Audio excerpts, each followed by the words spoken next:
Es una pequeña muestra de algo que ya publiqué hace tiempo de cómo se produce la corrupción médico-farmacéutica. Volvemos a hablar de las torturfias, esto lo podéis ver en YouTube, no hay ningún problema. Se crean asociaciones, se crean sociedades científicas.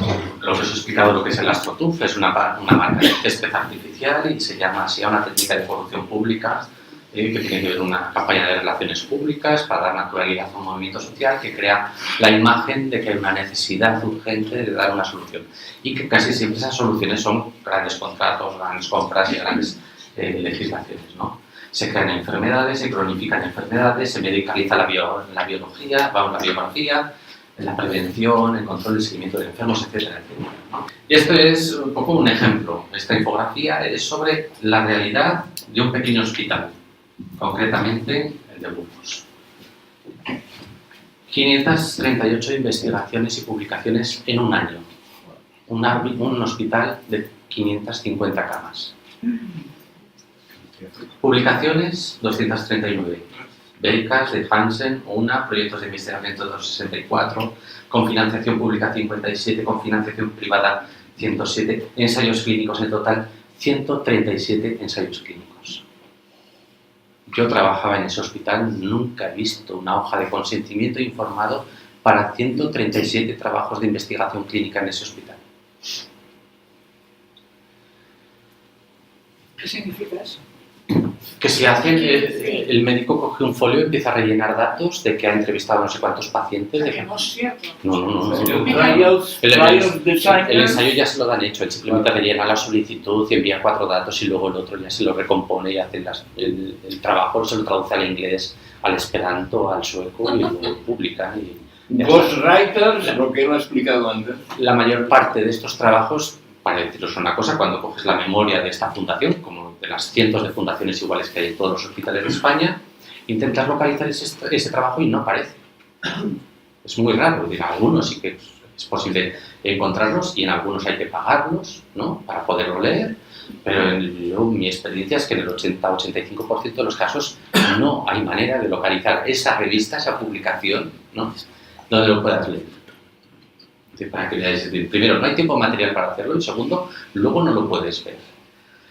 Luego lo que vemos es que estas fundaciones, a través de un procedimiento contable completamente opaco, como todas las fundaciones, tienen una entrada de capital y una salida de capital. ¿Cuál es la entrada de capital de estas fundaciones? Pues en este caso, 1.600.000 euros al año. ¿Cuánto sale de capital? Pues prácticamente 1.600.000 euros. Es decir, todo lo que entra de farmacéuticas y de subvenciones públicas al final sale. ¿En qué sale? En gastos de investigación. ¿Dónde está la unidad de investigación de ese hospital? Nadie lo sabe. ¿Cuál es la habitación donde se producen las investigaciones? Nadie la ha encontrado. ¿Con qué ordenadores hacen esas investigaciones? No aparecen. ¿Quién es el jefe de esa unidad de investigación? La hija del gerente. Cosas así. ¿Quién es la limpiadora de la unidad de investigación? La limpiadora de la sanidad pública. ¿Quién es el celador que lleva los papeles? El celador de la sanidad pública. ¿Dónde están los gastos? Pero eso es denunciable. Claro, Claro, no, esto está denunciado. Otra cosa es que haya que convencer a un juez y que el juez me estás comprometiendo. Pero esto es la realidad, esto escarbas un poco en ahí y aparece todo esto. Dios mío, ¿no? Y entonces ves, por ejemplo, ¿quién da el dinero para estas investigaciones? O pseudo-investigaciones. Bueno, estas son instituciones públicas que financian. El Instituto Carlos III, etcétera, etcétera, ¿no? ¿Quién paga? Novartis, Roche, Abbott, Janssen, Sanofi, Glaxon, Merck, Pfizer, Celgene, Biotronic, Bayer, todos estos que veis. También perdonaréis la calidad del vídeo, pero es que esto ya es muy viejo. 137 trabajos de encargo de toda esta lista de farmacéuticas. Novartis 7 trabajos, 6 publicaciones, Roche 11, una publicación, Abbott 4, etc. Así vamos sumando. ¿Qué nos encontramos? El top por servicio a oncología, 43 trabajos de investigación en un año. Con la lista de espera que tienen. 18 publicaciones en un año, a más de una por mes. Con la lista de espera que tienen. Aquí hablamos del disease mongering, luego aquí hago un ranking de médicos, de los médicos más prolíficos, ¿vale? Hay médicos que hacen 5 o 6 trabajos de investigación al año. No sé, no atiende pacientes, este pobre está sudando, viene a trabajar a las 6 de la mañana, ¿no? Tampoco le vemos trabajar a las 6 de la mañana, eso es otra cosa, lo hará en casa, ¿no? Y esto es, por ejemplo, el ranking. Este sí que me interesa para que veáis que lo que os he contado es triste, pero es verdad. Ranking. Mi mujer es inglesa y entonces de vez en cuando me dice, pon algo en inglés, ¿no? Top Bullshit Investigation, ¿no? Trabajo sobre estrés oxidativo publicado en el mismo año por 3 investigadores distintos con 3 financiaciones completamente distintas. Mismo trabajo de investigación sobre el estrés oxidativo. Originalidad. Otra cosa muy curiosa en este año. Trabajo sobre la prevención de las infecciones del recién nacido publicado 2 veces. No sé qué interés puede tener una farmacéutica en publicar un trabajo por 2 profesionales distintos. Idéntico. Para verlo en estéreo. Tercero, efectos secundarios de la morcilla de Burgos, publicado por 4 otorrinos de Burgos. Eso es interesante. Esto es real, ¿eh? No os estoy contando de chorradas. Esto es real. 4 otorrinos de Burgos, en lugar de bajar las listas de espera, entendieron que la humanidad se beneficiaría mucho más de hacer un trabajo sobre los efectos secundarios de la morcilla de Burgos. Una pregunta. Que si se ahogaba, ¿De qué hablaba? ¿Recuerda? Pues que el ardor de estómago, que con cebolla sabe mejor, que sin cebolla es un asco. 4. Ácidos grasos omega 3 y trastornos afectivos de la mujer. Esto por el equipo de investigación de psiquiatría. En psiquiatría no hay más problema que investigar que los ácidos grasos omega 3. No hay problemas con los internamientos involuntarios, no hay problemas con los tratamientos involuntarios, no hay problemas con el TDAH, no hay problemas con la nosología de las enfermedades, ¿no? El problema es los ácidos grasos en la mujer. 5. Equipo de psiquiatría también de Burgos, muy interesante, ¿no? El buen humor y la salud mental. Y otro trabajo que se titula La pasión por la vida de los demás. Es muy importante que Hansen nos despeje este dilema de amor, ¿no? ¿Qué hacemos con la pasión por la vida? Pues un antipsicótico, quitamos la pasión en 2 días. Pero no podemos consentir que la pasión por la vida de los demás nos arruine. Esta es la realidad, ¿no? 6. Ortiz de Valivell, su gerente del hospital, hizo un planning en un hospital completamente quemado, ¿no? De personal completamente quemado, sobre construyendo liderazgo innovador con los profesionales. Un premio le dieron en un congreso por este póster. 7. Vigilancia de las enfermedades neurológicas en Camerún. Hay 3 trabajos sobre la enfermedad neurológica de Camerún. Creo que es algún médico que tiene algún amorío por ahí. De vez en cuando tienen que justificar los viajes. Esta es la realidad. Esto solo es posible si esta información se oculta en memorias de fundaciones público-privadas, difíciles de acceder, y manejamos todas estas técnicas de corrupción que os he dicho. Disease-mongering, astroturfers, deathmongers, todo lo que os he contado. Instituciones pantalla, entes instrumentales. Espero haberos convencido de que no me estoy inventando esto, que no es una paranoia y que no estoy necesitado de ningún antipsicótico. Pero esta es la realidad. La medicina científica. Sí. Yo soy de Burgos, estoy preocupado por la morcilla. Además, hoy he pedido butifarra porque de la morcilla no me fío. Sí. Hay unos especialistas preocupados y con dinero público y pacientes. Es más, y estos médicos, para que os hagáis una idea, en horario de trabajo, con pacientes que no lo saben, pacientes de la sanidad pública, con medios de la sanidad pública, en horario de la sanidad pública, con recursos de la sanidad pública, hacen esto. Mientras la gente dice, es que tenemos que poner más medios porque los hospitales están escasos de recursos y hay recortes y no podemos soportar esto. Necesitamos más medios, ¿no? Hoy ha salido La Vanguardia que se necesitan más medios para investigación. Por supuesto, la Vanguardia es la que publica todos estos vídeos que se han puesto graciosos. La Vanguardia es una de las empresas de comunicación dentro de este mecanismo de astroturfing que más publica vídeos sobre farmaindustria. Es que es un periódico muy serio, La Vanguardia. Sí, y Antena 3 y El Mundo, y eso es la independencia, ¿no? ¿Cuál es el porcentaje de médicos de ese hospital haciendo eso? No sé decirte, eso sí, mira, no, me has pillado porque no lo he mirado. Pero eso se divide en 1.600.000. No, te puedo decir un porcentaje. Entre los que lo hacen y los que lo consienten son el 100%. Porque entonces porque se mete con la clase médica, todos están comprados por este tipo de recursos. Bueno, no, a ver, otra cosa que podríamos está, hablar claro. son las causas de esta corrupción, el por qué ocurre, el por qué es tan difícil luchar contra esta corrupción y qué es lo que podemos hacer. Pero eso sería para otra fiesta que podamos organizar, porque es también complicado. David, Yo, pero me disculpo porque he perdido gran parte, si lo que digo ha salido antes. Ahora en la segunda sesión lo repito todo. Me interesa mucho el enfoque político de la cuestión, es decir, lo que tú describes para mí es perfectamente transpolable a un régimen totalitario el que uno quiera elegir. ¿Lo que ocurre o lo que propongo? No, lo que propongo. Lo que ocurre realmente en la situación, ¿vale? Sería transpolable a cualquier régimen totalitario, digamos, real o de los que vemos en literatura. Sí.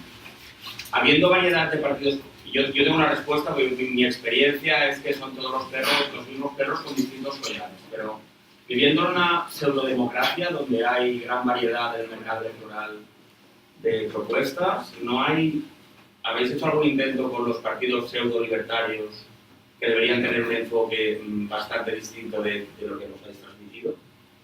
Yo te cuento mi experiencia. La mía ha sido muy mala. La última vez que fui al médico era porque estaba en huelga de hambre hacía 15 días y terminé ingresado 2 meses y con cócteles psicóticos y tal. Pero ya no vuelvo al médico, sino en cualquier cosa. Y mi equipo de apoyo se encargó de hablar con todo el mundo que supuestamente debería oponerse, según dicen, a este tipo de cosas. Entonces, me interesaba saber si tu experiencia, aunque sea desde otro enfoque, si hay diferencias tan notables como debería parecer entre, no sé, el PP por un lado y lo que queráis del otro lado. Bueno, yo tengo que hacer una advertencia. Independientemente de lo que podáis leer, escribir, o escuchar de mí o chascarrillear, que sí he colaborado con Cienciología, con el CCDH, con Manos Limpias y tal. Yo, cualquiera que esté contra mis enemigos es mi amigo. Entonces, yo colaboro con todo el mundo. Y en los casos de corrupción en los que yo he trabajado, he colaborado, he trabajado en algunos casos importantes de corrupción, cuando hablas con los partidos políticos, lo que te encuentras es que eso que crees que es un espectro político, ese catálogo de opciones que el ciudadano tiene, se convierte en una única opción, o socialdemocracia o socialdemocracia. Si eso es un régimen totalitario, a mi entender sí. No, esto que estamos hablando no puede ocurrir en un Estado de Derecho, y ocurre. Lo que tú estás comentando del tratamiento psiquiátrico involuntario, y que, como decía antes, lo que se está aplicando es la orden gubernativa del año 32, solo es posible en un Estado totalitario. Hoy en día, en 2018, no existe ninguna, como decía, ninguna ley, ni sustantiva ni procesal, que soporte el tratamiento o el internamiento involuntario de un paciente. O por lo menos no lo permite tal y como se está haciendo. Entonces, no existe, para mí, y por eso digo, aparte de lo que podáis leer o escuchar de mí, no tengo ninguna afiliación política porque para mí todo el espectro que tenemos político en el que se supone que podemos elegir se resume en un solo punto, socialdemocracia. No hay elección. Guillem y después tú. Sí. ¿Vale? Entonces, tú trabajas en un hospital de Burgos, tenías tus compañeros, ¿tú crees que todos ellos eran conscientes de perpetuar esta farsa, este teatro, inventarse estas investigaciones?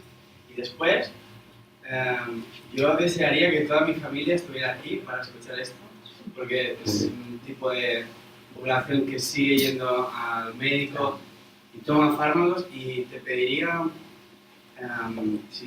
que sigas con este trabajo divulgando esto, por favor, y como si nos pudieras dar un tipo de manual práctico o los 10 mandamientos para no caer en las garras de... ¿Me explico, no? Algo práctico. Vale, pues mira, en el tema sobre si el resto del personal es consciente de esto, me remito a lo que he dicho antes. Tendríamos que desarrollar el tema de por qué existe la corrupción médica y qué mecanismos hacen que esto sea tan difícil de atajar. Y la verdad es que es un tema apasionante, pero muy complejo. Tenemos que hablar de 4 o 5 teorías científicas sobre la corrupción y sería para pasar un rato largo charlando. No es fácil, no es fácil. El corrupto o el que consiente la corrupción no puede salir de esta dinámica. ¿podrías nombrarlas así rápido? Pues por ejemplo está el experimento Milgram, que justifica que solamente el 20% de la población es capaz de oponerse a las presiones de la autoridad. Ese es uno de los. Está, por ejemplo, el fenómeno Dunning-Kruger, que por ejemplo el corrupto es incapaz de entender los mecanismos de la corrupción, entonces por lo tanto como no entiende lo que está haciendo, no puede oponerse a algo que no entiende, le supera la situación. Está, por ejemplo, Robert Whitaker, que es un periodista de investigación médica sobre corrupción médica y psiquiátrica especialmente, habla de la disonancia cognitiva. Si fuésemos conscientes del daño que estamos haciendo dentro de la sanidad, nos suicidaríamos o abandonaríamos la profesión. Entonces nos protegemos mentalmente para no ser conscientes de la realidad. Existen mecanismos que hacen que el conocer y el atacar la corrupción médica sea una cuestión de mucho trabajo, de mucha paciencia y de mucha divulgación. No es sencillo y no se puede criminalizar a los profesionales de una manera a la ligera. No digo que sean unos pobrecitos ignorantes, pero sí que digo que es una situación muy compleja y que solo la divulgación y el verdadero movimiento social puede atajar esta situación. Y lo siguiente no me acuerdo lo que me has preguntado porque no sé. Manual práctico. Manual práctico. Bueno, pues en cuanto a las técnicas de corrupción, sí que os digo, cuando diferentes medios de comunicación, esto lo explica muy bien una periodista que ha tenido que renunciar a su trabajo de periodismo de investigación y era una mujer premiada pues por corrupción en los medios de comunicación, ¿no? Entonces dice, cuando una misma noticia se cuenta en diferentes medios de comunicación con las mismas frases, con las mismas palabras y prácticamente con los mismos razonamientos, a mí me hace pensar que me están engañando. Es imposible que con la cantidad de acontecimientos que hay cada día en una ciudad como Barcelona o en un país como Cataluña o como España, que solo se publiquen las mismas noticias y muchas más cosas que contar, ¿no? Y que se llama esta mujer? Se llama Shirley Atkinson. Cheryl Atkinson. Atkinson, con 2 T's. Es interesante porque está haciendo una campaña desde 3-4 años en contra de la corrupción de la prensa.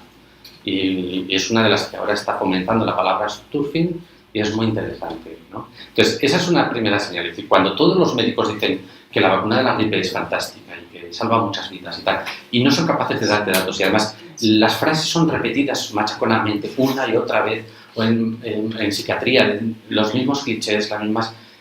Es que algo está fallando. Si nadie es capaz de ser original, es que algo va mal.